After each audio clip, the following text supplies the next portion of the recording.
Morning. Hi, Carl. How are you? Good, sir. Nice to see you. How are you? Thanks for joining on time. Of course. You're very Yeah, my accurate, pleasure. like a watch. I want to be ready for you. What time is it where you are at the moment? 9 a.m. Oh, perfect. So it's a good 9 start a.m. to the day. It's a beautiful start. Yeah, the birds are chirping and it's a beautiful day here. Great. We're just going to wait on things. I made you a co-host, Carl. Do you mind checking if you can screen share, please? Yeah. Yeah, let me do this here. And we want to use this one here. Perfect. Yep. All right. Got it. Okay. That's great. That's good. So we're just waiting for the rest of the team. Manuel unfortunately had to apologize because he has a flight. So he sent a recorded presentation at least, which is good. So yeah, we're not going to miss out on that section of the talk.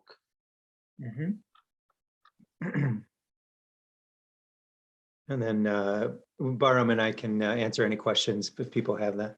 Yeah, so Kamal is on as well. Kamal, after the talks, we're planning to have a kind of a panelist discussion with Kamal on board and Christy Professor Stier. She's a professor from Christine Stier from Germany. She's developed the bariatric surgery there service, and she's very well knowledgeable about balloons and so on. So hopefully she'll be with us soon as well. Okay, great.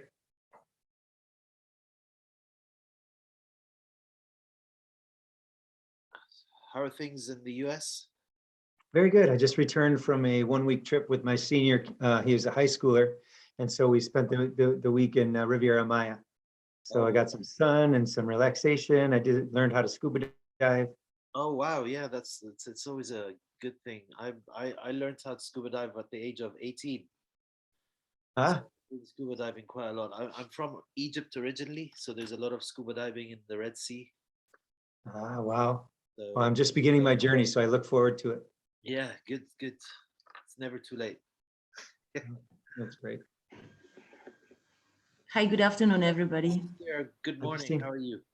I'm fine. I'm Osama. This is Carl. I'm just gonna, we can hear you and see you very well. I'm just gonna try and make you into a co-host just in case you need to screen share. You'll be able to. Okay, thank you. But I don't think I need to screen share. Yeah, that's fine. That's just in case. How are you today? Fine, thank you. Thanks. And you, everything's all right? Yeah, everything's okay in the UK. It's a sunny day today outside. So it's good. Here not. Sorry? Here not. It's cloudy and yeah. Oh, is it? Yeah. Cold. Yeah. Christine, where are you? I'm in Cologne, in Germany, Cologne. Yeah. And here it was snowing yesterday and the day before yesterday. It's really cold and. Good morning, Barham. Good morning, Kamal. Hi, morning, Osama. Morning, Carl, Christine, Barham, everybody. Morning. Morning. Hi, Barham. Hi, Christine. How are you? I'm fine. And how are you? I'm good. I'm good. Barham, can I just ask you? I just made you to a co-host. Can you try and screen share? Sure. So that we are happy with IT.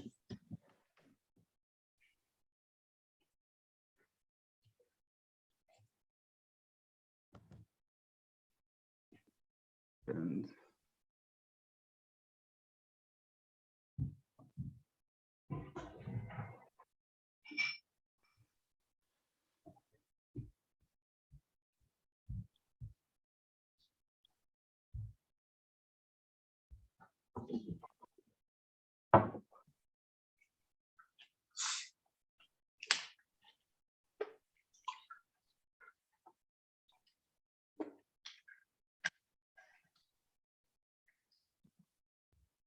Do you see the slide? Yes, excellent. Thank you Yes. very much, Barham. That's great. All right, great. So, as I was explaining to Carl, Manuel's unfortunately had to catch a flight at this period, so he's not going to log in, but he sent us a recorded presentation, which is great. So I'm going to play that through my screen share. Carl, you're going to go first, please. Is that Yeah. okay? Yep. So the first endobariatric therapy, history and evolution. Barham, if you kindly go second, different types of intragastric balloons, how they compare, and I'll play Manuel's presentation after that. I'll allow for 2 or 3 minutes after each presentation just for questions. And perhaps at the end, we're going to have a panel discussion with Professor Mahawar, Professor Steer as well, just so that we answer all the questions, bring up any controversial topics or issues we need to discuss. Any questions, any clarifications? That's fine. Thank you. Good. So I looked up a brief bio on everyone, so I hope if I make any mistakes, just correct me, please. It's just the things on the internet, really. So I'm gonna start admitting people to the room. What time is it? 5 minutes to go. We'll probably start in 3 or 4 minutes.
Okay, I think I'm going to make a start.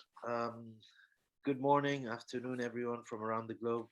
Thanks for attending our fourth bariatric TUGS session. We have an excellent lineup of speakers and expert panelists today. May I remind you just to keep your microphone muted at all times, please. We have two experts that will join us with the expert panel discussion later on. Kamal Mahar obviously doesn't need any recognition. He's widely recognized in the UK, one of the biggest centers in Sunderland University Hospital. He's the chief coordinator of TUGS, and without him, this community would have never existed. He contributes to regular articles, reviews, and journals on a weekly, daily basis. We also have Professor Christine Starr from Cologne, Germany. She is a bariatric surgeon who played a key role in introducing bariatric endoscopy in Germany. And her commitment to the subspecialization bariatric surgery has made her well known worldwide and is an active leader in the International Federation of Surgical Obesity. We have three great speakers with us today. Unfortunately, one of the speakers has sent us a recorded presentation, which I will play later on. First, we have Carl Pesta from the United States. He's going to talk to us about the very first endobariatric therapy, the history and evolution. Carl is the medical director of the McLaren Macomb Bariatric Surgery Institute, board certified in general surgery, as well as the American College of Osteopathic Surgeons. He graduated from Michigan State and is a member and fellow of the ASMBS.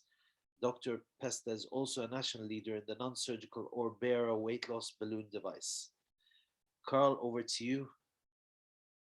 Good morning, everybody. I'm going to start sharing my screen here. And it's an absolute privilege to join the society and speak to you all with this distinguished panel. I hope to grow my screen here. There we are. Great. And again, thank you to the TUGS Society for the invitation. My name is Carl Pesta. I'm from the Detroit area.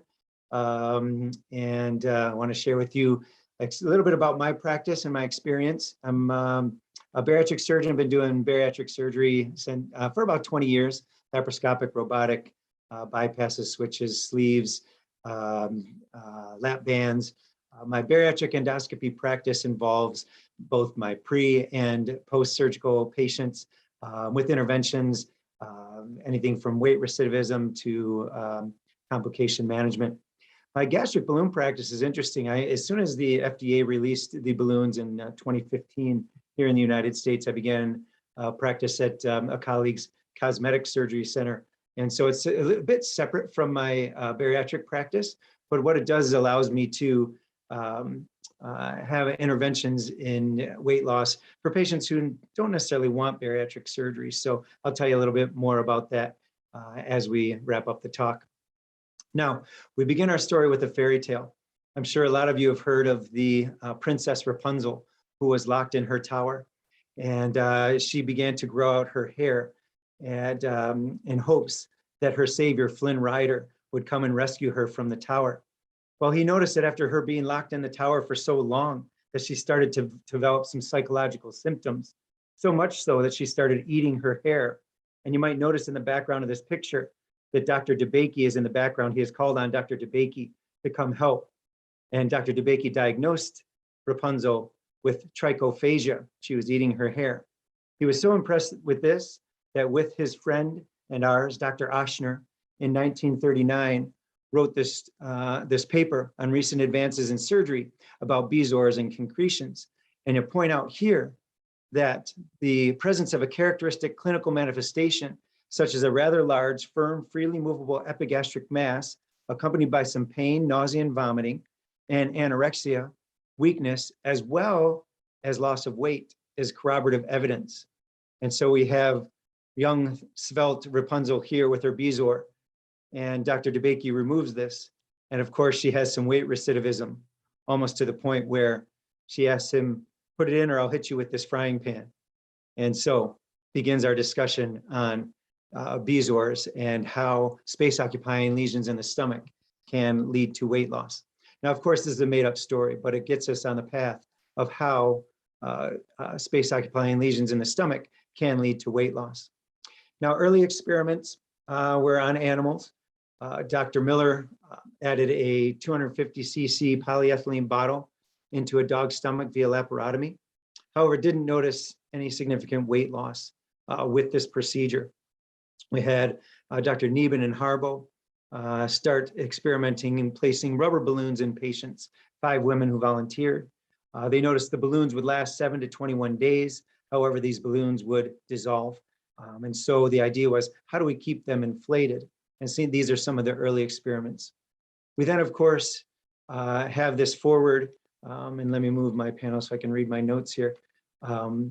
This book was done by Dr. Galvao and friends there, and you see the forward by Dr. Marchesini, that a great amount of experience has been accumulated over the past 20 years, over 20,000 papers, and of course that number has grown. But I like this book as a great resource. It's a book entirely on intragastric management. Management of the intragastric balloon. So I think it'd be very helpful in our discussions and a great resource for people to go to if they are interested. Now, why intragastric balloons? Well, we know of the early bariatric surgeries that occurred with Dr. Mason, Dr. Scopanaro, and how they're operating on the super morbidly obese patients. But there are patients who are looking for assistance in their weight loss because they weren't having the success with diet and exercise. So there was a large subset of patients who not only wanted to lose weight, but they didn't want surgery or they didn't qualify. And the second category were patients who were candidates for the surgery. However, they wanted to lose some weight prior to their bariatric surgery intervention. And so that's why intragastric balloons had early success or a need early on, shall I say. So the Guerin-Edwards bubble was developed by the husband and wife team, Lloyd and Mary Guerin of Delaware in the US, which was then produced by the American Edwards Manufacturing Company in California, thus the name Guerin-Edwards bubble. It was placed endoscopically in less than 7 minutes. It was air-filled 200 cc's. Stayed in the stomach for approximately 4 months. And on average, the patients would have 2 implants and would allow for weight loss associated with this. They found that the patients who had the balloon in for longer had better long-term results than those who had the balloon in for shorter. So we're starting to gather evidence on the effectiveness of this. It was made of polyurethane. It was a central hollow tube with a self-sealing valve. But look at this demand. 20,000 of them were sold within the first year. And so we know patients were absolutely looking for a solution to their weight loss that was less invasive than bariatric surgery. So the double-blinded study was performed. I'll kindly quickly go over. It was a crossover study, bubble sham, sham then bubble, or bubble and bubble, all receiving diet and exercise counseling. And here's just a quick look at the results of weight loss at 12 weeks in pounds, then change in BMI at 12 and 24 weeks. Now the results summary, if I could, the weight loss occurred more consistently in the patients who did have the gastric bubble, but there were no significant differences in the 12 and 24 week results with respect to weight loss or change in body mass index. We did also note that the major part of the weight loss occurred in the first 12-week period, irrespective of the therapy. And we know that when there is an intervention, that the weight loss is going to come off quickly, more quickly in the early time of that intervention versus long-term. So again, we're just starting to gather data. Now, side effects with the bubble: gastric erosions, gastric ulcers, small bowel obstruction, Mallory Weiss tears, and 11% in esophageal lacerations. So there was a long road for the Guerin-Edwards bubble, but in '88, the Edwards company discontinued production due to the complications and poor weight loss and weight recidivism. And Dr. Lloyd Guerin withdrew from the market, thus reaching the end of the road in 1992. Now, a lot thought that the failure was due to design flaws. So designs continued to change. The Taylor balloon, for existence in 1985 in the UK. It's a pear-shaped balloon, so no longer cylindrical. The prospective study of 60 patients showed 11% total body weight loss. There was some spontaneous deflations, but they fixed that design flaw and had better results. The Balobus balloon, Denmark, 1988, was an oval-shaped balloon. Randomized trial had 7% due to esophagitis, but no significant weight loss. So people had the idea, we know that this is going to work, but we have to find a solution.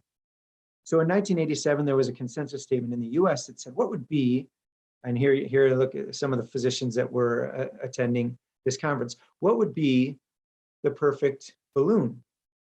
Well, they thought spherical, the round shape being less traumatic to the tissues, saline filled to cause some weight associated with it, smooth again to avoid trauma, include a radio-opaque marker, which would then allow for visualization under X-ray, and an adjustable volume between 400 and 500 cc's. And this was kind of a consensus that they came to based on that.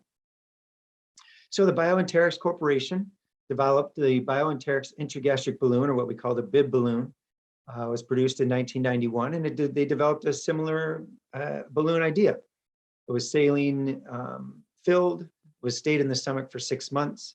It was used extensively in Europe, South America, Asia, the Middle East, was denied in the United States.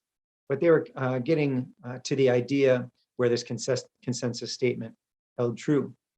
In the studies on the BioEnteric balloon, there was a randomized trial by Fuller that showed 14% versus nearly 5% of total body weight loss with a reduction in comorbidities. Another retrospective study by Genco of 2,500 patients saw the improvement in comorbidities, and that subsequent balloons added later would induce further weight loss. So ongoing development, there are multiple different balloons were developed throughout Europe and South America, still no FDA approvals. Into 2015, in the United States, finally, FDA had another approval with the Reshape double balloon. People were using this as a bridge to weight loss surgery.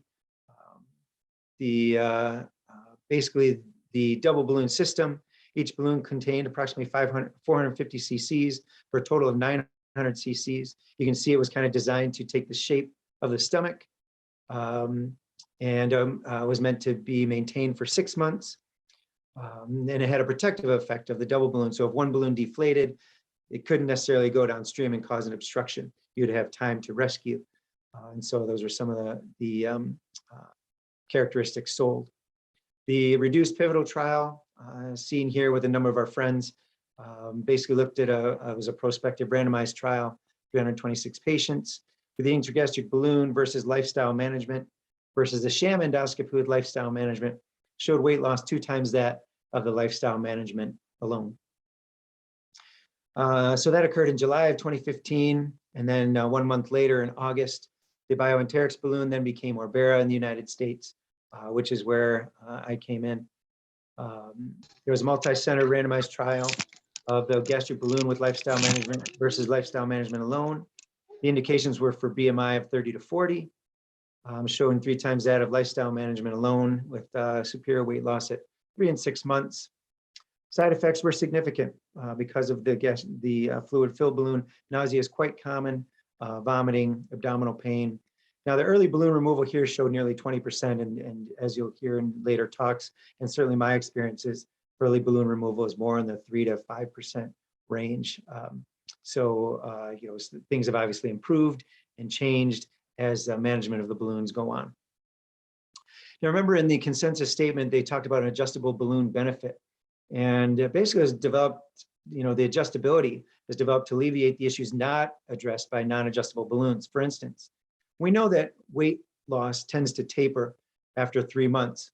And so if you can adjust the balloon, perhaps make it larger to increase that satiety effect, that would be beneficial. Versus a balloon that you would essentially have to remove and replace. So the adjustability seems appropriate in that regards. And then intolerance necessitating early balloon extraction, where we may otherwise have to go and remove the balloon with an adjustability function. Obviously, can perhaps decrease the size of the balloon if necessary to alleviate the intolerance, and therefore the patient could keep the balloon. So just wanted to briefly show some of the adjustable balloons that are in use. The SPATS balloon within a retrieval device, and also the adjustable totally implantable intragastric prosthesis, the endogas balloon, still in clinical development as well. And I'm sure we'll hear about this as well from our esteemed colleagues. Now, what we're looking at is how does this become even less invasive? What's next on the horizon? decrease in endoscopy, decrease in anesthesia, make it an even safer procedure for our patients and for our providers. So we see a swallowable balloon, the Obalon balloon, basically is a 3-balloon proprietary air system that you swallow the capsule about the size of a very large pill and still requiring endoscopic retrieval. The ellipse balloon, still in clinical development, just here in the US anyway, is a swallowable balloon that is fluid filled, and then the shell eventually ruptures and leads to spontaneous passage. So the excitement I see here is the ability for even family practitioners, as we treat the global disease of morbid obesity, how this will reach much further without the need for intervention. And it's exciting to see these changes occurring on the horizon. I just want to talk briefly about the mechanism of action for the balloons. We know it's space occupying as if you've had a very large meal. Your stomach is full, you can't take in as much. Stretch of the stomach is going to decrease our ghrelin production. Of course, ghrelin being our hunger hormone. And it's going to induce delayed gastric emptying. We see that in our scintigraphic studies of how decreased gastric emptying leads to better weight loss. And we certainly see that in the use of our balloons. Indications, BMI over 27, FDA approval in the US anyway, with 30 to 40 with a comorbidity. Of course, there's off-label use for higher and lower body mass index. But what I've found, and certainly have learned from Dr. Galvao and his teachings and others, was that we see better outcomes when patients have skin in the game or have buy-in. Because if the balloon is placed and they have some intolerance, nausea, discomfort, they just ask for it to be removed. Now in the US, the balloon sells for approximately $7,000 to $12,000. And with that expenditure, you could obviously see how, if they're having a little intolerance or nausea and the chance of losing their money, they may tolerate a little bit better. So I certainly found that patient buy-in has had better outcomes long-term. I think that's very important to the long-term success. Contraindications, just briefly here. Previous gastric surgery we know as an absolute contraindication. In our early studies, we saw the most gastric perforations in patients who had had previous operations on their stomach. A large hiatal hernia where the balloon could potentially enter the esophagus would obviously be a problem. Some relative indication contraindications are shown here as well. So why I use the intragastric balloon? Basically, some of my patients come to me, they want an alternative to surgery. They're not looking for a anatomy altering operation. So we're able to offer that. And as I mentioned, I'm in a cosmetic practice. And some people are looking for cosmetic weight loss. They're getting married. And here in Michigan, anyway, it's nearly boating season and people need to fit into their bikinis. So there's some other indications as well, but it crosses over nicely between my bariatric patients and my cosmetic weight loss patients. It's been an excellent addition to my practice. I want to thank you for the opportunity to speak to your group today. This is my family in Northern Michigan, a beautiful island called Mackinac Island. No automobiles, all horse-drawn carriages. Stop by and visit sometime. And please contact me if you have any questions. Thanks again for the opportunity. Thank you very much, Carl. That was very interesting. And I loved the fairy at the start, the fairy tale at the start. I don't think many of us know the history of balloons as you kindly described it very well. So thanks very much for that. There aren't any questions on the chat, so I think we're just going to go. How about, would you allow a question, please? Oh, yeah, of course, yeah. Yeah, okay. Well, Carl, thank you very much, for first of all, coming to TUGS session, and secondly, your illuminating talk on gastric balloons. I learned a lot myself. So I think you briefly mentioned this, Carl. Where would you advocate gastric balloons? We know that there is some weight loss initially. How would you quantify it? What is the durability of it? And what in your mind is the patient population where this would be of maximum benefit? Thank you.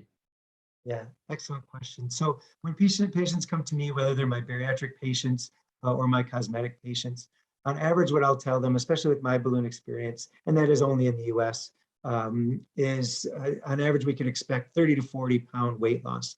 I tell them I've had patients who've lost as much as 100 pounds, and I've had patients lose 0 pounds. So that patient buy-in, I think, is so important, and the lifestyle management. So, I tell them it's not a magic balloon.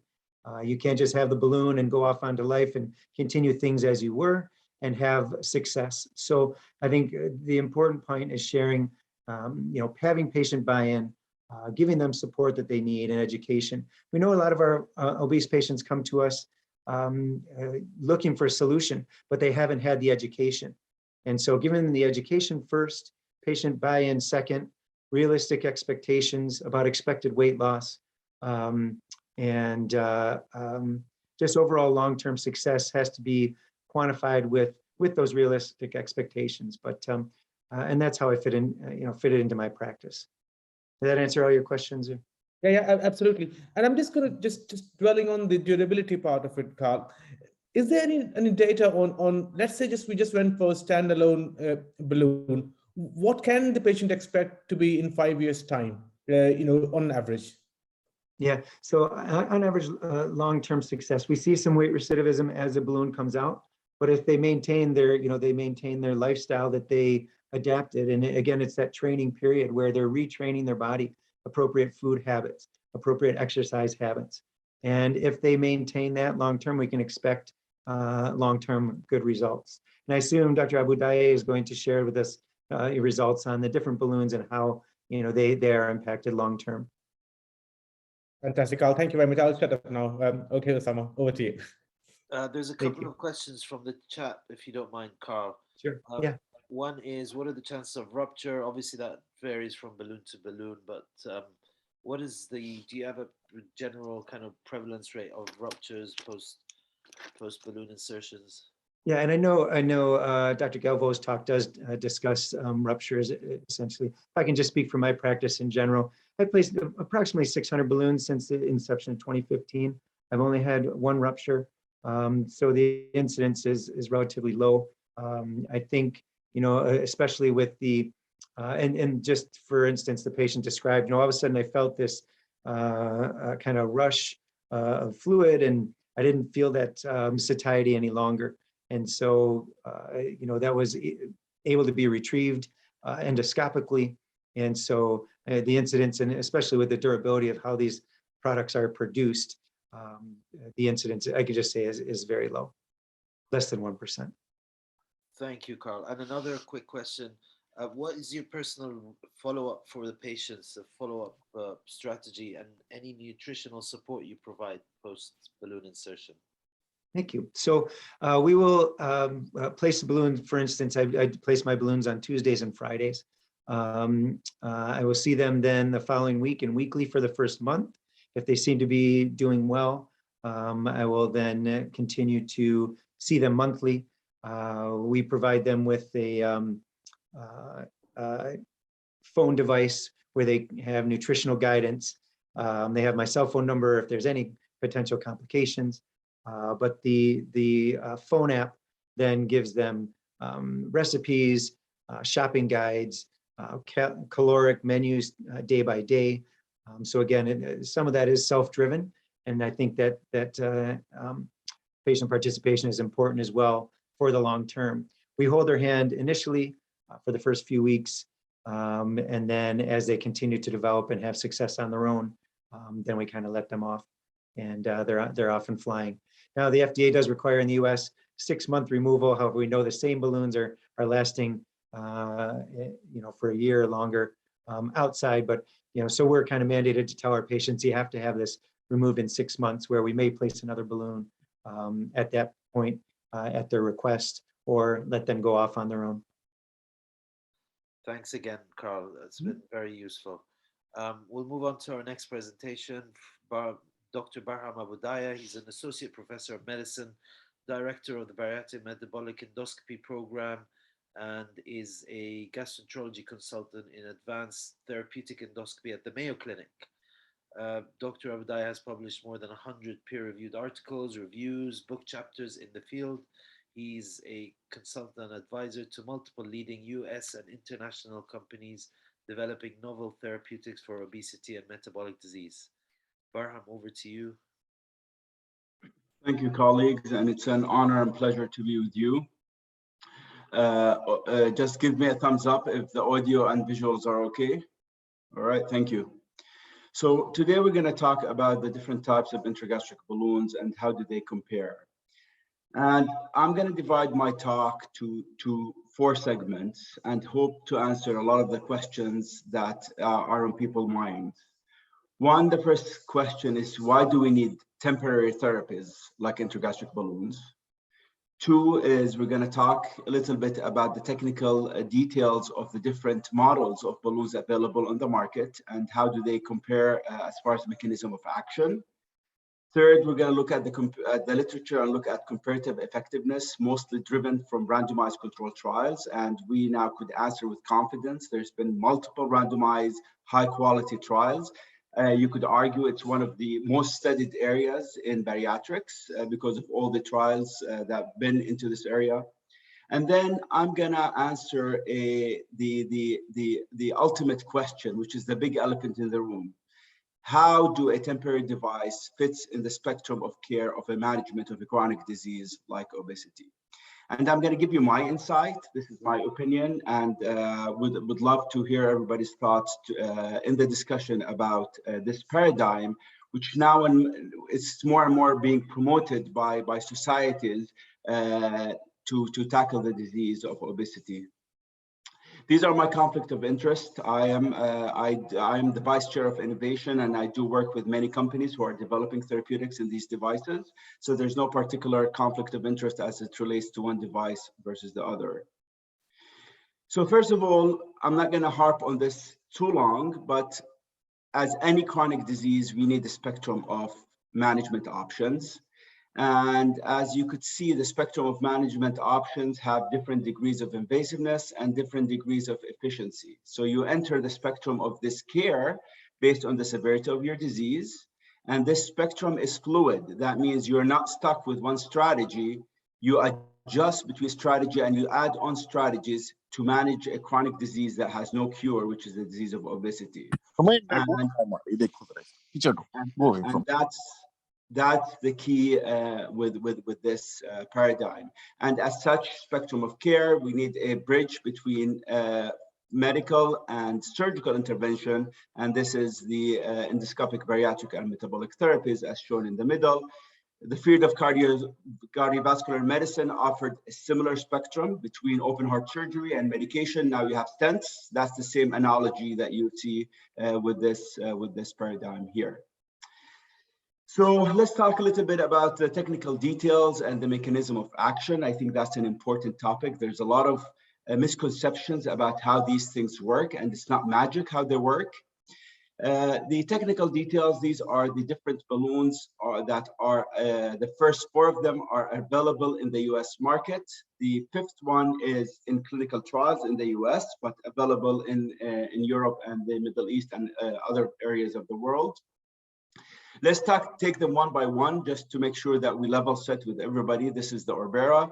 It's a single spherical shaped saline-filled intragastric balloon. Indwelling time ranges between 6 months to a year. In Europe, it's placed for a year through the Orbera 365 versus the US on label is 6 months. The Reshape is a dual balloon system that Dr. Pesta talked about, and it's no longer being marketed in the US. So I'm not sure there's a future of that balloon. I think it's pulled off the market, not because of complication, just because of competitive market dynamics. Obalon is a gas-filled balloon. It's not a single balloon, actually. It's a series of 3 balloons that are swallowed a few weeks apart. And the balloons are retrieved endoscopically at about 6 months. Then there's the SPATS balloon. It's an 8 months to a year balloon that allows volume adjustment, both for intolerance, which intolerance is a real issue with intragastric balloon. Whether you swallow it or you put it with endoscopy, it doesn't matter. It's the same thing. Intolerance is an issue with intragastric balloon. And the volume adjustment of the SPATS-3 seems to help with the intolerance, and we'll show you evidence on that. And of course, there's the ellipse balloon, which is a swallowable balloon, also saline filled, and it's both swallowed without endoscopy, and it has a valve that ruptures at about 4 months. So it's shorter duration than the other balloons for sure. And there's no clear evidence. Is it 3 or 4 months? I think it's the estimate, it ruptures at 4 months and it exits the body without the need of endoscopy. So the balloons are technically simple procedures. Anybody who could put a nasogastric or an orogastric tube could put a balloon. This is the Orbera being placed. So I'm not sure endoscopy is the limitation of their appeal or their limitation of their scalability, because it's technically an easy procedure. And actually, to me, endoscopy is a prerequisite, because if you're going to put a grapefruit in the stomach, you want to look at that stomach before you put that foreign body in it. But it doesn't mean that it technically is a solution that it does not require follow-up. Actually, follow-up is mandatory, because you could have some serious complications if the patient is not followed closely within the compound of a multidisciplinary program. This is the adjustable balloon. You could see that for intolerance, you could retract a tube out of the patient's mouth, and that tube allows you to either add volume or remove volume for tolerance or management of weight loss plateau, and you just then put the tube back in place, and the balloon could stay in for a year.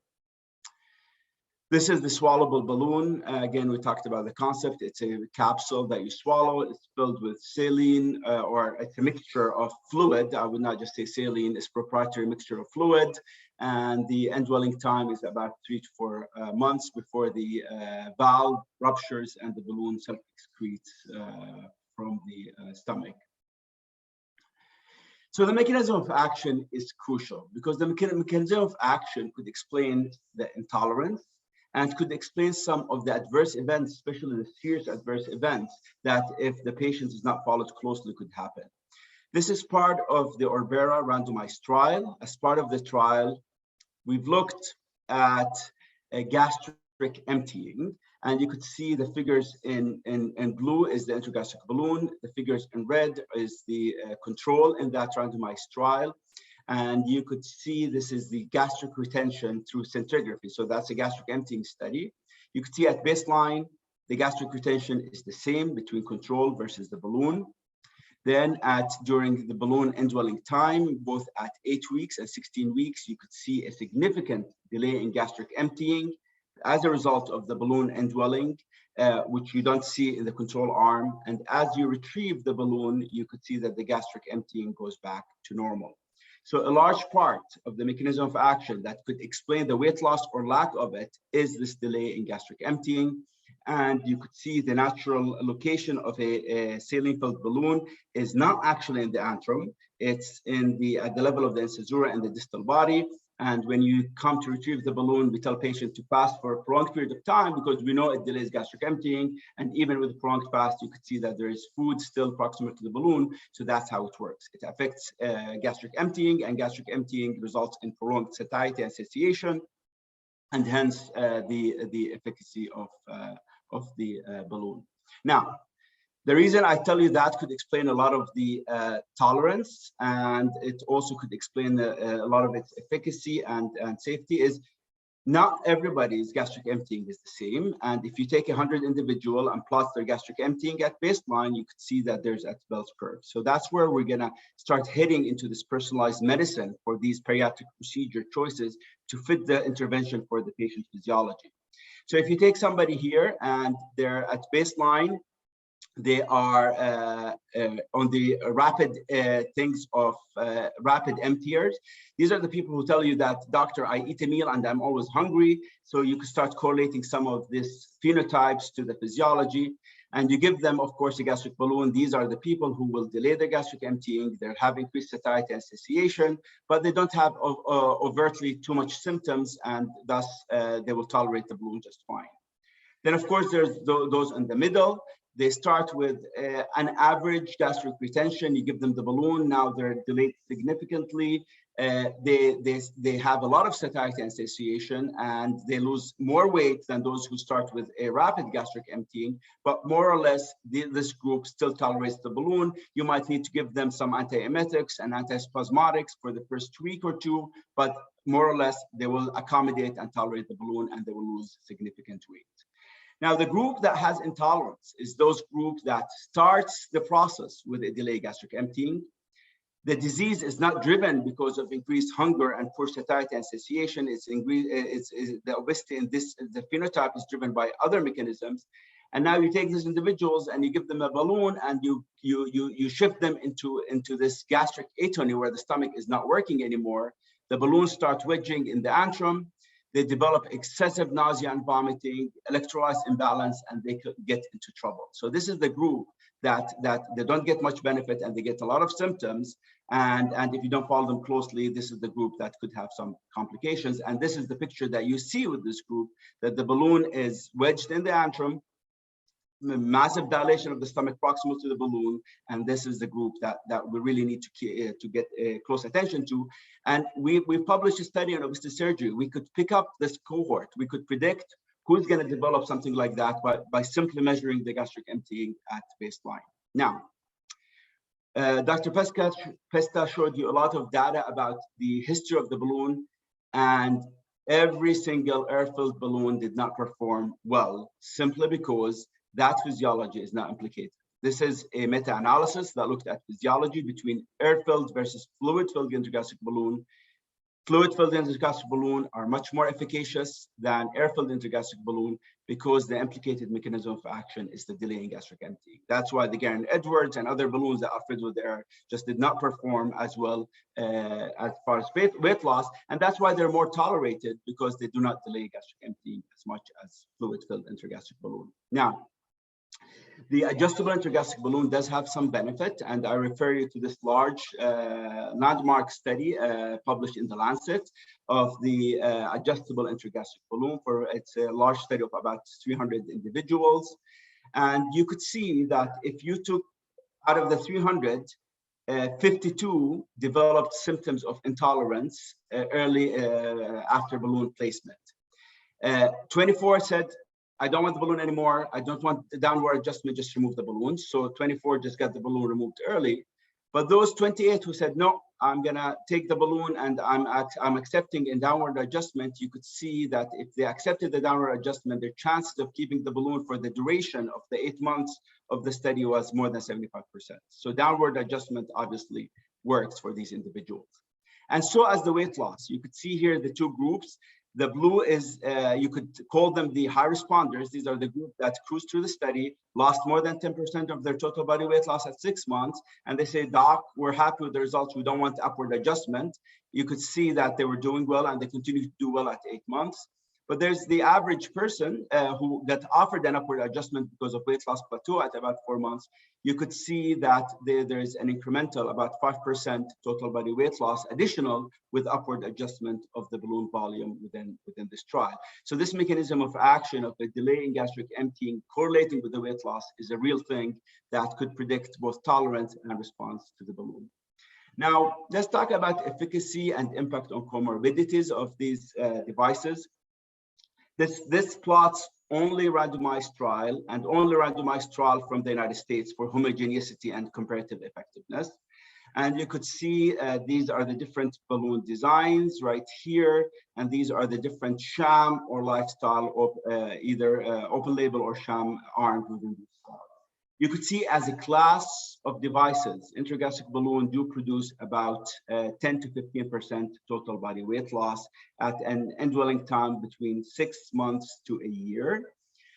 You could see again in these randomized trials that air-filled balloons do not perform as well as saline-filled balloons. And you could see as a class, they outperform by a magnitude of 2 to 5 times the weight loss that you could achieve within the confound of a moderate to high intensity lifestyle program or a sham. So they're effective weight loss devices. We'll talk about the weight maintenance issues momentarily here. Now, if you look at, there's 10 RCTs with more than 30 observational studies, including 6,000 patients or so, that looked at the impact of comorbidities. You could see that the weight loss is associated with improvement in glucose homeostasis, lipid panels, blood pressure, and fatty liver disease as well. And if you look at the safety of the balloons, again, we have lots of trials within RCTs, within post-FDA approval consecutive patient studies with meta-analysis and with the Brazilian consensus of 40,000 patients. If you administer the balloon within the confines of a high-quality bariatric program, outcomes are good and the risk of serious adverse events are minimized, as you've seen from the summary of the literature over here. Now, balloons do have significant impact on non-alcoholic fatty liver disease or steatohepatitis. And we've done this prospective study with paired liver biopsies before and after intragastric balloon. This was also an FDA IDE study. And given the weight loss exceeding to more than 10%, and given the delay in gastric emptying impacting glucose homeostasis, we've seen a quite dramatic response on fatty liver disease, with more than 90% improving their NASH activity score, 80% improving it more than 2 points, 50% regressing their fibrosis with about 1.5 stage with an MRE. So the balloon, especially saline filled balloons, do produce significant metabolic benefit on fatty liver disease as well. Now, the last topic that I would like to spend time on, because I know that's the key topic that everybody thinks about, is how do a temporary device fit into the paradigm of a chronic disease like obesity? And the simple answer is we have to look at obesity as a lifelong disease, and the patient should be in a lifetime cycle of treatment. And the lifetime cycle is divided into 4 quadrants. It's divided into an intense weight loss program, followed by a weight maintenance program, followed by weight gain, regain prevention, and assessment and repeat. So just like we manage type 2 diabetes or hypertension, once we get the patient under control, we do not withdraw medications, we add medications, we add other things to keep the disease in remission, and that's what we need to do for obesity. So with this paradigm, intragastric balloon are excellent weight loss interventions and could be utilized in the intense weight loss phase. Once the patient loses 30, 40, 50 pounds, now their joints feel better, they look better, they're getting compliments. Now you graduate them to a weight maintenance intervention. Now they are, you have a captive audience who are willing to engage in a behavioral program, in a lifestyle program, in a healthy living program to maintain the weight. In this weight maintenance phase, you could add medications. Those who do not do well, you could graduate to bariatric surgery and vice versa. And this is the cycle that the patient goes in. So the paradigm here is the balloon is a weight loss device. It's not a weight maintenance device. You need to shift the strategy after the balloon comes out to a weight maintenance strategy. And there's multiple weight maintenance options in this phase.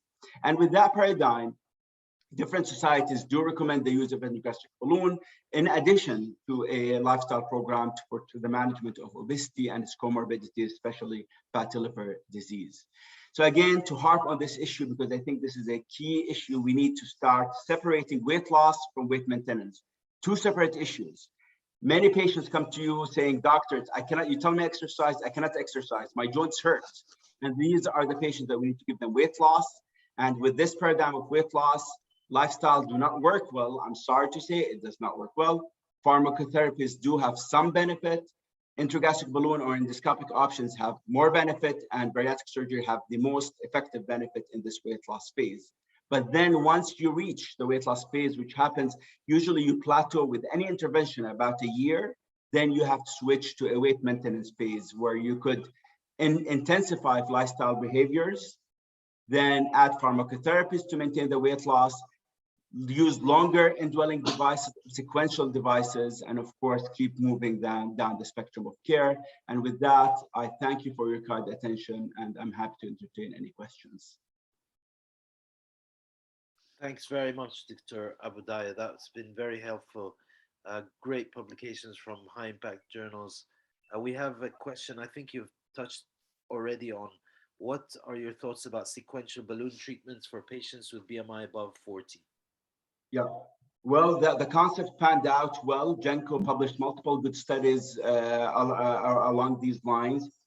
Again, the key is you need to understand the patient's physiology. Balloons, whether you swallow them, you put them in endoscopy, the mechanism of action is pretty simple, which is delayed gastric emptying. And you have to really understand if the patient physiology gonna fits the balloon. So to me, if you were a responder to the first balloon, then you are a good candidate for sequential therapies. If you have not responded to the first balloon and you got a lot of symptoms, now you're gonna put the second balloon, you're gonna get even more symptoms, and the patients are not gonna be happy, you're not gonna be happy with the outcomes. So that we need to start being precise and offer precise medicine as we get more interventions for obesity. That makes complete sense. Kamal has his hand up for a question. Yes, absolutely. So thank you, Osama. Barham, first of all, huge thanks to you on behalf of TUGS for coming to us on a Sunday afternoon, morning for you, and sparing your time. We're grateful. Great talk as well. And I've got hundreds of questions. I can't ask all of them, so I'll ask a few. Your separation of weight loss versus weight maintenance, that's slightly a new paradigm. I have to say, I haven't fully explored that. And it's very interesting. Obviously, balloons are great at inducing weight loss. And what then to continue the weight maintenance part of it? Because many of us have some reservations about the durability of the effect. So first of all, what's the data on the durability of balloon after the balloons are out, if nothing else is used? And if that is a problem, then what else would you suggest to increase the maintenance part of it? Thank you. Absolutely. Kamal, this is an excellent question. This is really the crux of what we're doing. The reason lifestyles do not work is just patients have been through this circus multiple times. They've tried to lose the weight and they lose 5 pounds. With caloric restriction, their physiology kicks in, they're hungry, they cannot exercise as much, or they try to exercise and the exercise makes them even hungrier, and now they gain 2 pounds extra on the 5 pounds, and becomes the yo-yo cycle of what we see. That's why this concept of separating weight loss from weight maintenance is going to be the future, I have no doubt, because now you're saying to the patient, I hear you, I'm going to help you lose the weight, then let's get serious about healthy living. It's not start healthy living, then I'm going to help you be serious about the weight, because they're not going to listen. They've been there their entire life. Now you're telling them, I'm going to help you lose the weight, and then we're going to learn how to live healthy after that. And luckily now we have a lot of minimally invasive options, whether endoscopy or medications or high quality behavioral programs to help you with the weight maintenance phase. I have not seen a patient who loses 40, 50 pounds. They're glowing. There's like, doctor, yeah, I could exercise. My energies are high. I'm getting compliments. I want to fit into this dress or this or the new clothes that I'm wearing. And now they're captive. They're going to listen to your nutritionist. They're going to listen to your behavioral intervention. It's not like before where you're just telling them it goes from one ear to the other. And that's the concept of separating these two phases. And now, since we have multiple medications that you could use for weight maintenance, then it becomes a good paradigm to follow. And I think it's going to be part of the future, because you could see that for weight maintenance, you could have sequential devices with different mechanism of action targeted to the patient physiology. You could have multiple drugs added. You could graduate the patient who are now sensitized to the idea that they need help losing weight to bariatric surgery, because a lot of them might not, or some of them might not do it with devices or medications, and now they need surgery. But that becomes a spectrum of care where you offer all the interventions in order to control a disease that is uncurable. I just have one follow-up question, Barham and Osama, forgive me for continuing. You know, there are many balloons now out there, Barham, and we read your Lancet study, you know, with a lot of interest, and it was not the most commonly used balloon in the market. So just getting your thoughts on that. If you were to advise a patient balloon, what sort of strategy do you use? You know, which balloon to recommend where, or do you have a particular preference with regards to one balloon or the other? Yeah. I don't have particular preference other than the physiology has to make sense. So to me, I always understand their physiology, and then I select air-filled versus fluid-filled. Really, I mean, the balloons, whether you swallow them, whether you put them in an endoscopy, it doesn't matter. I personally do endoscopy even if I'm going to do a swallowable balloon, because it doesn't make sense not to investigate what's going on in the stomach before you put a foreign body in it. And endoscopy is an extension of physical examination. There's nothing special about upper endoscopy. So to me, it's the idea is understand the physiology, and then give the patient the device that affects that physiology with maximizing their risk to benefit ratio. Other than that, I have really no preference. Saline-filled balloons are more effective, but they delay gastric emptying more, so they could have more symptoms and more intolerance. Air-filled balloons are less effective, but they're more tolerated by patients, and it becomes a discussion between the patient, understanding their physiology and understanding their goal, which device I would offer to them. Thank you very much, Dr. Abu Dayyeh. Christine, you have a question? Yes, I have two questions.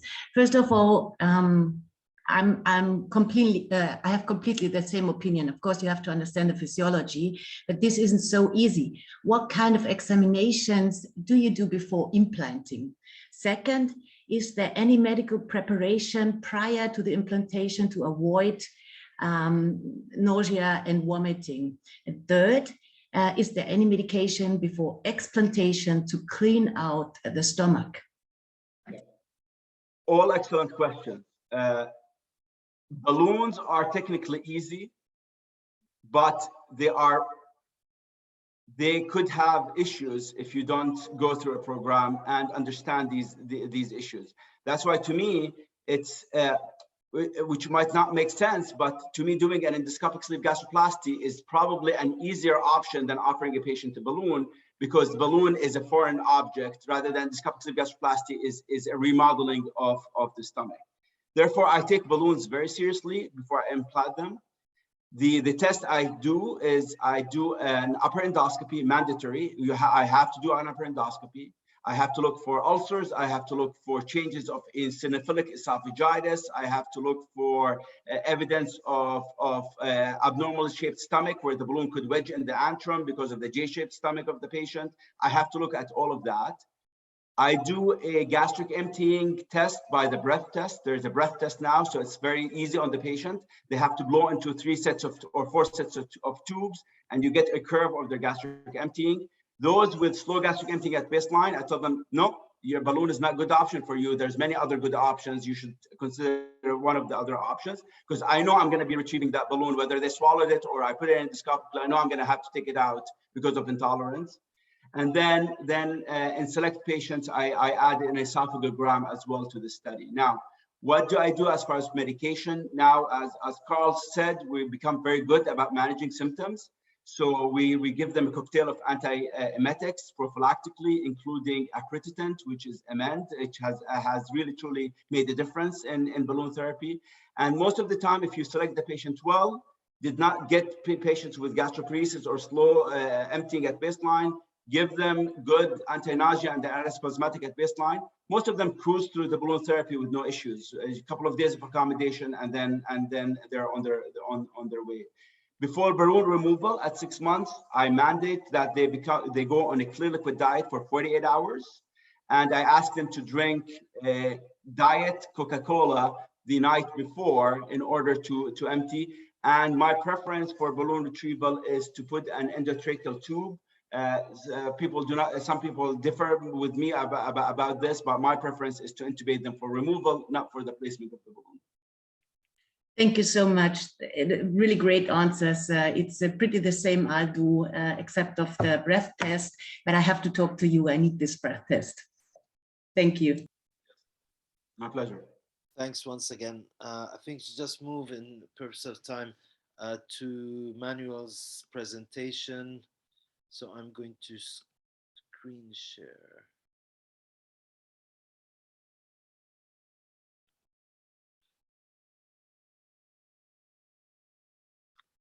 Greetings, Manoel Galvao, and pleasure to be among you. We're going to talk today about the adaptation period, reverse events, and late complications of intragastric balloons on this TUG bariatric seminar.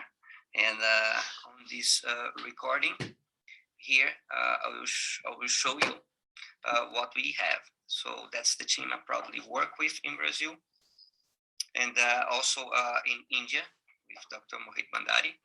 And I will use our Brazilian consensus to talk about the topic.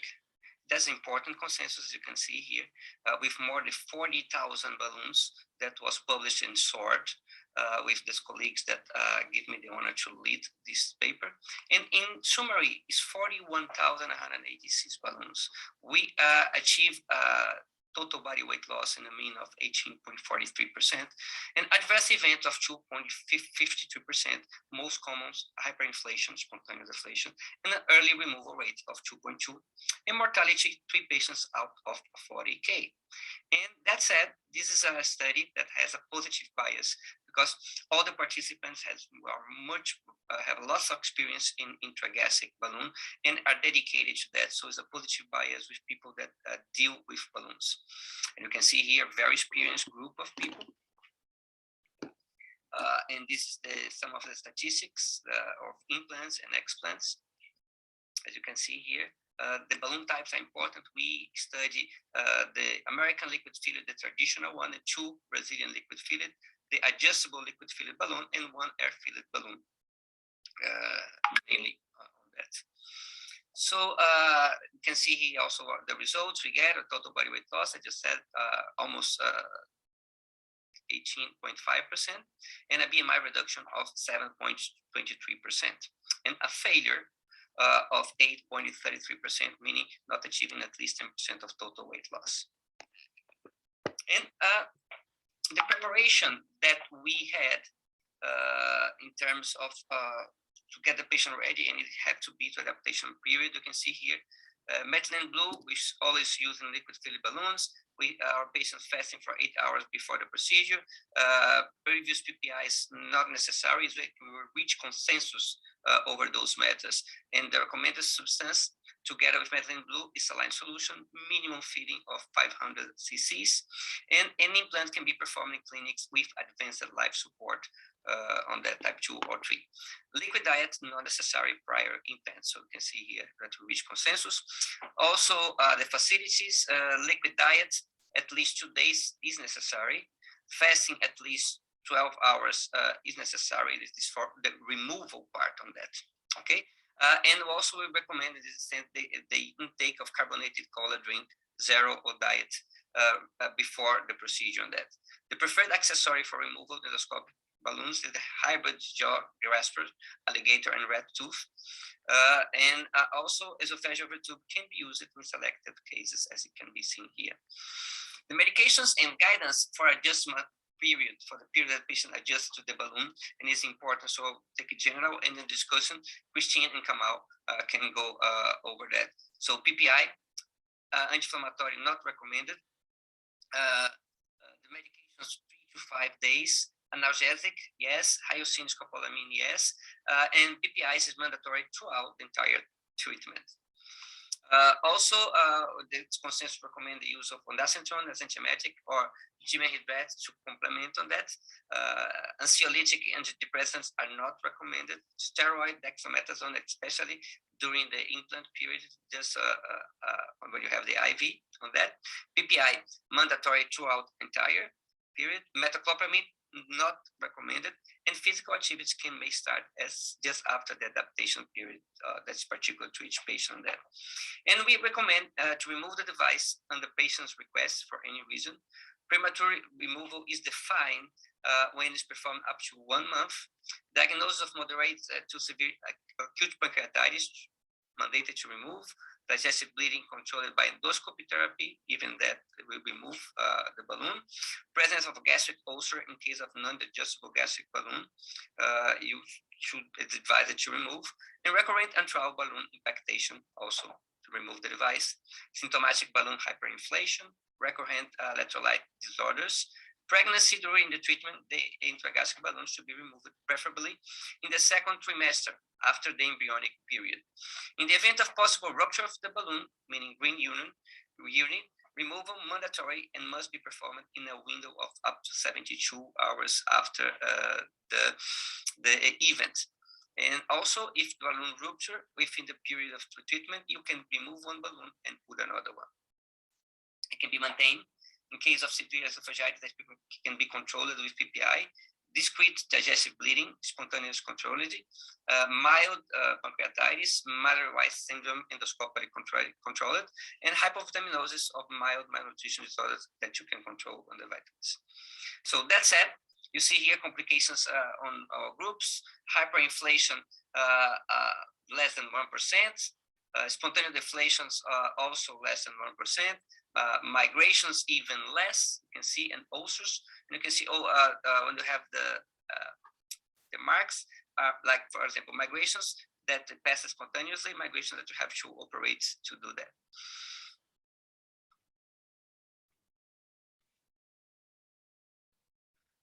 Bleeding, you can see here, also less than 1%. And that perforations on implants, we didn't have any report. Perforations during treatment, 0.03%. Perforation on explant, 0.01% on that. Bleeding, also less than, sorry, that you can see here, 1%. And early removal, 2.2.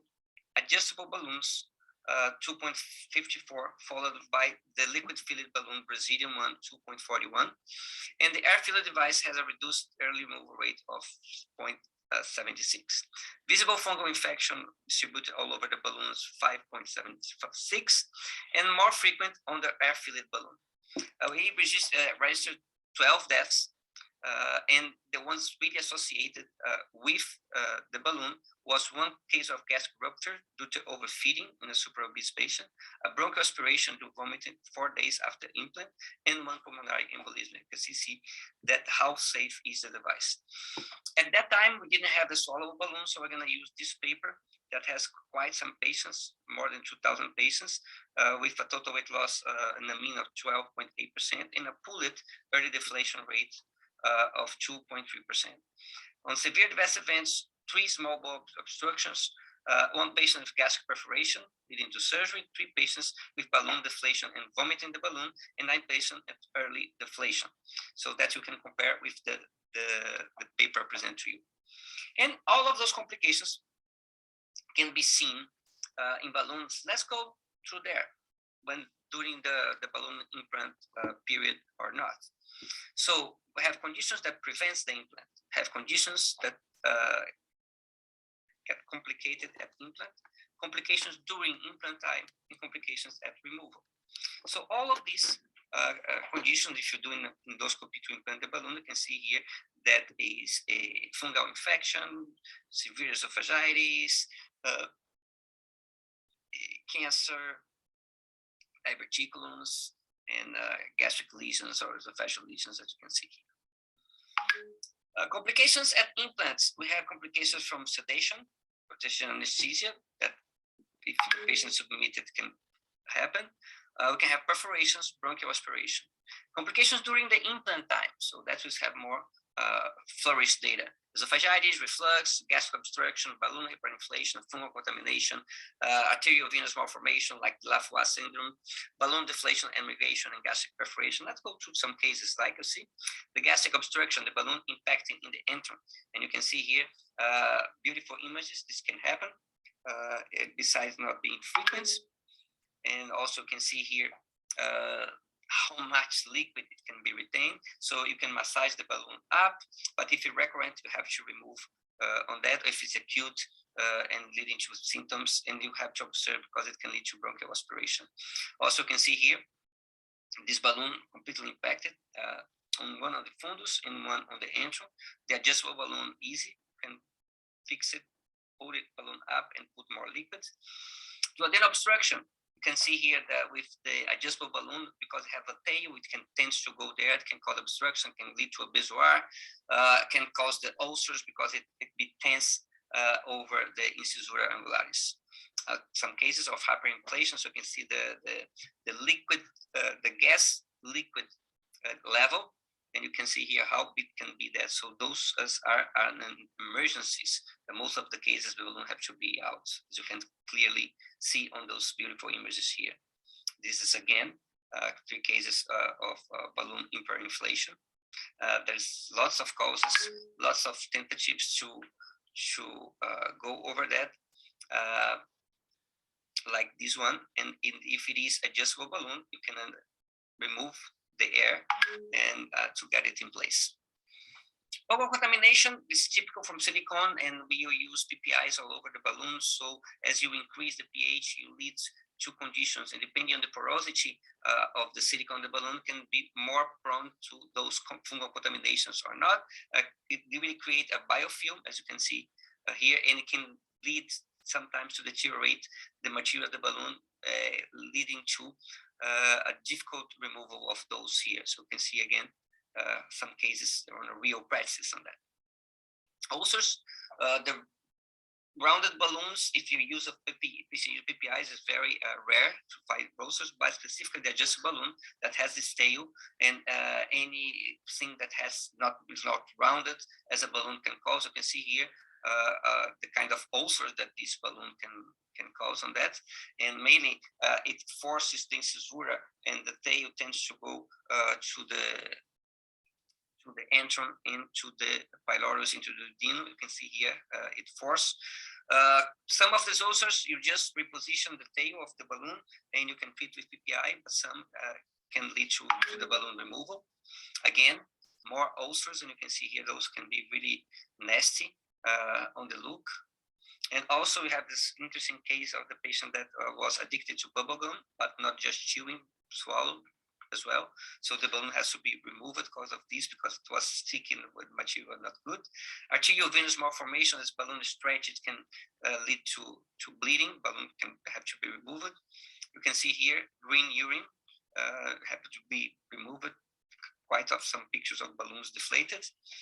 If it stains the stomach, it's not a problem, but if you weigh too much, it can dislodge in a way. As you can see here, obstructing the duodenum, that can lead to pancreatitis, can be dangerous on that. And it can eventually deflate into the bowel, and you have to remove by laparoscopy. Attempts to remove balloons with enteroscopy, generally they fail because the lumen is dilated, the balloon, as you get close, the balloon goes there. But quite some of the balloons we demonstrated, you can wait for a period of time, the balloon can pass naturally, unless you see that the patient has obstructive symptoms. Another case, that balloon had to be removed on that. You see here, in that case, wasn't a specific balloon that was used in Brazil. Liquid fitted was most frequent that had to happen. If the balloon, for instance, that case was lucky enough to navigate to the bowel and get obstructing the ileocecal valve, we do colonoscopy and you can remove the balloon on that side. Gastric perforation, if you have the material, you see in old images, you can go there, clip, depending on how the patient is in terms of the health, no sepsis, so you can try to do that. As you can see here in a paper published by Sergio Barrichello in our group. So you can see here, the patient was very stable, the balloon was removed, perforation was localized, was clipped on that. And was not just one, but some patients can be controlled on that. And if you not have the resources or this acute abdomen, like this can be solved by laparoscopy, or this one also, you can see even the tail getting out of this. And also insisting in laparoscopy, that we think that's better for the patient. You can also get laparoscopic endoscopic approach, another case of laparoscopic repair. And eventually you can have disasters like this, especially in that specific case that is a contraindication for the balloon implant that is previous gastric surgery. The patient have a Nissen fundoplication, put a balloon and the stomach exploded and had to be explored. And also things that we never thought that we're gonna see in our life, like implanting a balloon in a sleeve gastrectomy. Just look at the disaster that it will cause. At removal, we have a complication from sedation, balloon impactation, bleeding, perforations, and bronchoaspiration, like this one with balloon impactation. So you can see here, prefer to have an impactation on the oropharynx if your patient is intubated or not. And you can compare one case intubated, one case not intubated. Also have in hand those instruments that can facilitate the removal of the balloon, and the balloon is near the neck on that. Over tubes can be used on any part of impactation of balloons. You also, if the balloon is not getting out, you can get in with proper scissors, you can cut, you can address inside the valve. There are a lot of maneuvers that you can do. Also, you can even cut the valve, have the proper things. So also you can have bleedings, and you have to deal with that. Perforation, necrosis, in that case. And I went by saying like this: be prepared for everything. Be prepared with all the tools that you have specifically on removal, on treating complication. And yes, there is a fly on the stomach of the patient. So thank you very much for your patience. And please accept my excuses not being with you, because I have a change on the flight schedule. I'll be flying during the webinar. Thank you very much once more.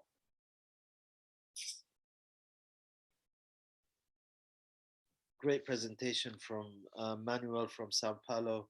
Unfortunately, he wasn't with us today to take any questions. So I think we'll just start the expert panel discussion. Leading Kamal and Christine can lead that. There's several questions that we can answer through. Kamal, any? Yes, so I think, as you said, Osama, we have to thank Manuel, whose flight schedule didn't allow him to join us.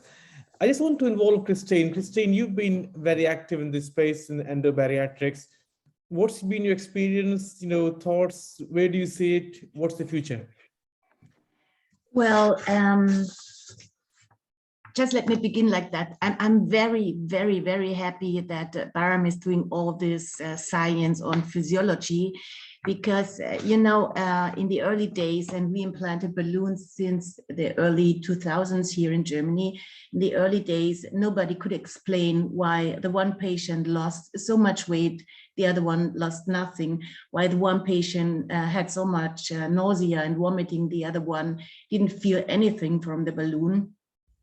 And I think with this new knowledge on physiology in patients that have a balloon implanted, we have really a broader spectrum of therapy. And I see it like it was presented in those 3 presentations. You really have to choose very carefully the patient.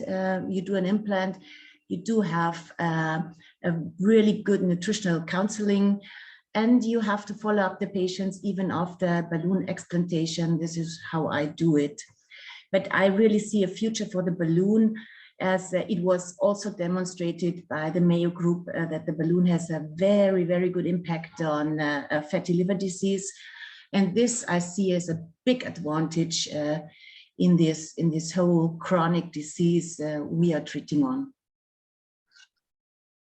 But we've talked a lot about balloons today, but ESG is kind of the new kid on the block, and everybody's talking about it. Many surgeons are now going on courses, learning how to do it. But, when I wanted to find out 5-year data on this, because I wrote to Manuel, I wrote to a few people, and I tweeted about it. And then finally, I found one paper with patient numbers in 2 digits, showing reasonable, I would say, weight loss at 5 years. So I want to get your thoughts on the durability of ESG in particular, because, it is not like balloon, it does alter the anatomy somewhat, and there may be implications of it. And also, in terms of the data, are you aware of any more data than I have found? So what's your thought? And I know there's been a trial called a Merit trial or something. You may know the results of that. So perhaps if you could shed some light on that. Thank you. Absolutely, Kamal. So the ESG has the appeal. The following is: number one, it's a one procedure, not multiple. Number 2 is just it preserves the organ. So you're reducing the stomach size, but you're not putting an implant in it. So you're preserving its vascular and neurologic innervation. Tolerance, in my experience, has been more than intragastric balloons, just because it's more physiologic without this foreign body sensation. It does require more technical learning skills than implanting an intragastric balloon. Yeah, that's for sure. But overall, it seems to me, for now in my practice, I do way more endoscopic sleeves than I do balloons because of these advantages to that procedure. Now, as far as data, the data is growing, and now we have a robust set of data. I could highlight some of them. The reason you don't see 5 years data is because the procedure started in 2013. That's where we published the first endoscopic sleeve in 2013. So the data has not matured. But despite the short period of time, there's been about 10,000 cases in the published literature, more than 25,000 in clinical practice, And now we have 2 randomized trials, with one being a regulatory large multi-center US trial, which is the MERIT trial. Now, the MERIT trial shows that the durability at 2 years is excellent, and you get weight loss in the neighborhood of about 14 to 15% at 2 years after the procedure with a single procedure. Tolerance has been better than the balloons, and the side effect profiles has also been better than the balloon, in that in the MERIT trial of 208 patients, there has not been a case that required surgical conversion. There has not been an ICU stay. There has not been any blood transfusion. So most of the side effects have been just admission for dehydration in few patients and stuff like that. So in general, the safety has been good. Now, Dr. Al-Qahtani published a very large propensity score adjusted study that looked at patients with class 2 obesity and matched them to those who get sleeve gastrectomy. And they followed for 3 years within that trial. There was 3,000 patients in this, so large study. And they showed that the durability is favorable compared to the surgical sleeve at 3 years. Of course, the surgical sleeve is more effective. But for this group of patients with class 2 obesity, it seems like it's a sweet spot for patients. So surgical sleeve more effective, the less invasiveness of the endoscopic sleeve. So people with moderate disease, it seems to be a good middle ground between surgical options and medical options. So to me, I think the data is robust. I think we've adopted many other therapies for obesity with much less data, and now we have multiple randomized trial. We have literature that have many thousand patients in them, and the litmus test to me, it's been in clinical practice since 2014 or so, and there's still a strong demand for it. So usually the patients vote for these things, right? We could say what we want, but if the patients are saying we like this procedure, that's the biggest litmus test, because the beauty of the sleeve again is it does not burn any bridges. So in the long term, if patients start with like anything, the stomach loves to dilate. I tell patients the stomach is like saran wrap, it loves to dilate. And in 3 years, the stomach dilates. You could easily convert that patient to a gastric bypass or sleeve gastrectomy or what have you. It's really, I mean, this concept that it permanently alters the anatomy that makes it prohibitive for surgical intervention has not panned out. And I could tell you, with having gone through many of these patients, it does not increase the risk of bariatric surgery. And that's a key concept. Bariatric surgery is still the gold standard, and it does not increase the risk of conversion to bariatric surgery. Thank you, Barham. I think that was very elegantly put. Osama, there are lots of questions in the chat box, and I'm just conscious that we haven't asked all of them. Do you have any particular questions from chat box, or should I carry on?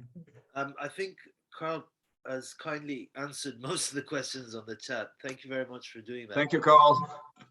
So yeah, There's a hand up. Hui Liang wants to ask a question. Yeah. Hui, if you could just turn your mic on, please, and ask the question. Can I ask a question? Yeah, Chandra, go ahead. Come on. Yeah. Hi. Just let me on. Hello, this is Chandra, surgeon in England. It's been great to listen to all you guys about endobariatrics. The question is, how are we going to promote this endo sleeve, if at all it can be done, or the balloon, because balloon took off well initially, and then it's been static. And although we would like to use it in practice for pre-op weight reduction, some of the people are with people with cardiac problems, cardiac failure. I use it predominantly in people with cardiac failure who are not fit for surgery, not fit for any cardiac procedures. I've done a few of them with good results. People lost weight and the cardiac output has increased, and they feel much better symptomatically. But we have to come out with some algorithm for these people. Just my suggestion. In certain areas, balloon has got a great place to do, especially these sort of people. And then, especially we have a cardiac failure unit with about 5 consultants, so 4 consultants. So that's useful for me from what I do.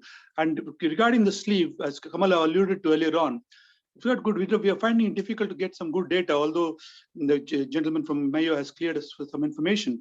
I just wonder, how could we improve? Obviously, it's a huge technical challenge for anybody to do this procedure. There's a huge learning curve, learning and implementing, putting into practice. And there have been a lot of changes from the initial endo sleeve, which we saw 4 or 5 years ago. So I think that's a a good comment on that. I'll just stop you there. Just Barham, on that point regarding learning curve and teaching and training. What's your thought? Because in the UK, most of us can do endoscopies. You know, we do upper GI endoscopies. Many of us used to also do lower GI endoscopies. So for endoscopists who already know endoscopies, what's your thought on the learning curve? And then I'll bring Christine on the German experience as well. Sure, Thank you. Sure, that's a very good question, valid question. Over to you, Barham. Okay. So learning curve is an important consideration, and the reason that these procedures are sometimes could have risk is because people do not roll them out in the appropriate fashion, and they kind of diminish their learning curve. So endosleeve definitely has a learning curve.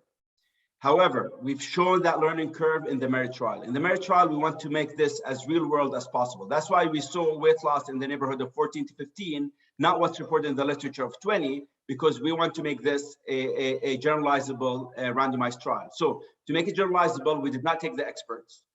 There was experts, and there's people who never done the endosleeve before who participated in this trial. There was gastroenterologists, and there was bariatric surgeons participating in the trial. And there was community, and there was academic practice. And what we committed to these individuals, so whether experts or novices, academic or none, or surgeons or endoscopists, is that we committed to proctor them in this study. So they had a proctor for their first few cases to ensure safe adaptation of the technique. Yes, we got hurt a little bit that the efficacy was less than what's reported with experts. But we've shown that even with novices, you could get it to a certain level where it's generalizable and you could do it safely. So the key is, first, I say the learning curve for the endosleeve is about 20 cases. It's not like hundreds, it's about 20 cases. Once you get the mechanics, you get all the tricks of how to do it safely. After the 20 cases, it becomes much more efficient and it becomes much more safe, and the results are gonna be much more durable as well.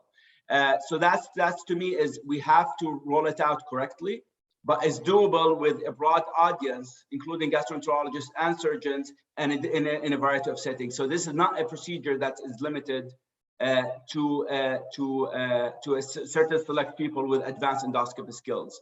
Now, which goes back to a point, and it scares me when we say that family practitioners will be doing intragastric balloons. I would bet you my mortgage that this could be a recipe for problems if we have family practitioners do intragastric balloons, because balloons could have risks to them. And if you don't know how to manage these risks, you're gonna see a lot of issues that will happen with wide adaptation. That's why these techniques and technologies are a step forward in augmenting the spectrum of care.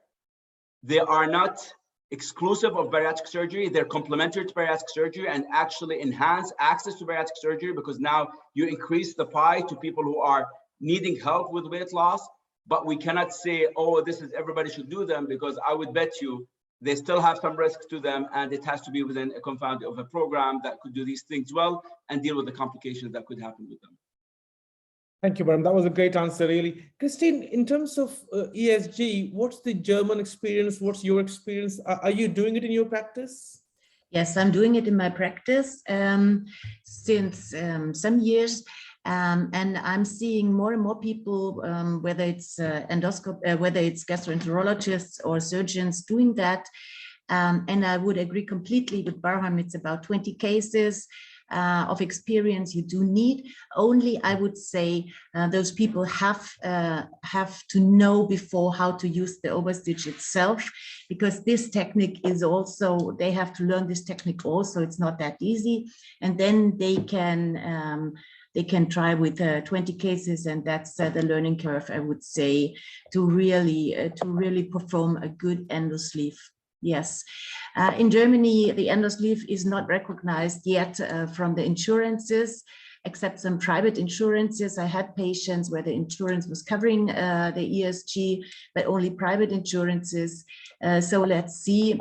Germany just recognized in 2020 obesity as a chronic disease as one of the last countries, but now it is, and so let's see how it will go on. But yes, in Germany there are ESGs. It's a lot done in private practices, to be honest, which I don't know whether this is the right way, because there can be issues. If patients in private practices do have issues, they always show up in the hospitals, whether it's with ESG or, like Barham said, with the balloon. So yeah, there may be issues, and it must be well organized. There must be a structure, there must be a good indication, and there must be a backup for those patients, definitely. Thank you, Christine. And coming from from public sector background here, in the UK, we find it difficult to get funding for anything, even bariatric surgery, and on the NHS can be challenging to get funding for. So, Carl, just bringing you in because you've been answering some questions regarding insurance people have asked. So, what's the cost of balloons versus ESG versus bariatric surgery in your setup, and who funds for it, and how easy is it to get funding for it? In the US, for bariatric surgery, it's quite available as far as coverage nationwide. When we look at the balloon practice, and so far with ESG, it's cash pay, from my experience anyways. So I've seen cash pay in the US anywhere from 5,000 US to as much as 15,000 US for the same procedure essentially. And that is all cash pay. And people were asking now, if there's a complication, does insurance cover the complication costs? Say I had a patient who had a gastric rupture, my only gastric rupture, but she was taken to the hospital. We operated her laparoscopically. She was hospitalized for about five days. That was all covered by her insurance. Now, we also offer the patient to have a catastrophic insurance availability, that they could pay a rider on their insurance. But I just found, and how I responded is kind of curt, but someone who's processing an insurance claim is unlikely to go into the patient's history and say, oh, I see you had a cash balloon that caused this complication, we're not going to pay it. I'm sure that's probably written in the insurance papers you sign somewhere along the way. The reality is I had never seen anybody stopped because of that. So that's just, legally I would say, yes, it could potentially be a problem. I just haven't seen it that way yet. And as far as ESG, Barham, have you seen any, of any insurances covering US? Well, with appropriate, Carl, with appropriate dialogue with insurance prior to hand and describing to them what you're doing, sometimes you could get it covered under the unlisted code, and which is in the US, there's an unlisted gastric code, whether it's surgery or endoscopy, called 43999. But you need to dialogue with the insurance, tell them this patient could benefit from waist loss intervention for medical comorbidities, and describe what you're doing, and they'll give you some adjustment with the close analogy to the sleeve gastrectomy, but with the modifier being endoscopically. But still, it's not predictable coverage, and most of the cases are done on cash pay model. And so we're looking at price, just to finish that. For instance, our balloons are around 8,000. Our cash pay sleeve, for instance, laparoscopic, is around 17,000. But I've seen cash pay sleeves as low as 7,000, maybe even lower in the US. And then out of US, as low as 4,000 and 5,000 US dollars. Yeah, I'm aware of sleeves being performed for 2,000 in different parts of the world as well. So that's happening. So there's a question on the chat box. Somebody said, if balloon stays more than the time given by the manufacturer's recommendations, can it migrate more often? So I'll just generalize the question. What happens, especially this has happened during the pandemic, when we haven't been able to remove the balloons at the specified time. So are balloons allowed to stay for longer? And if you do that, do you take any precautions? Would the manufacturer say that they can have more complications? What's the literature on that, Barham or Carl, whoever?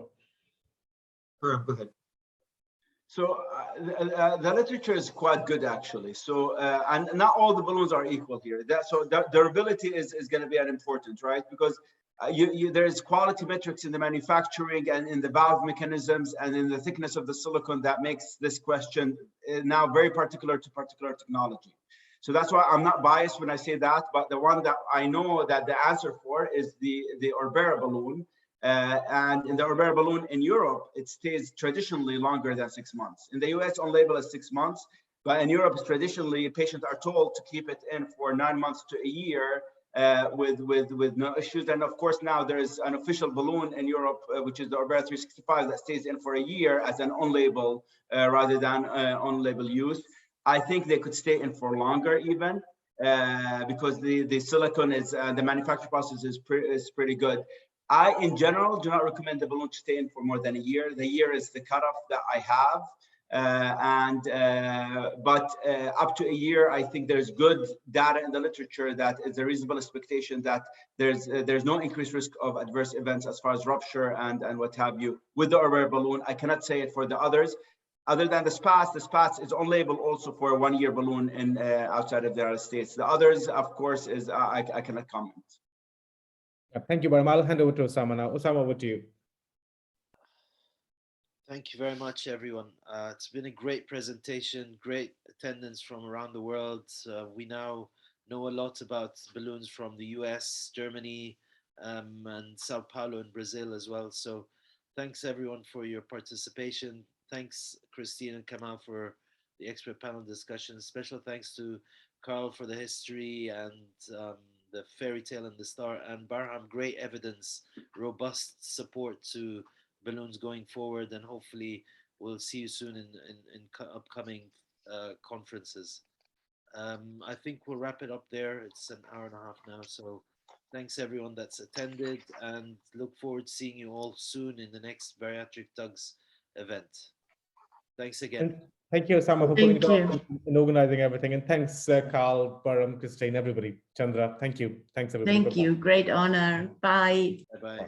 Bye-bye.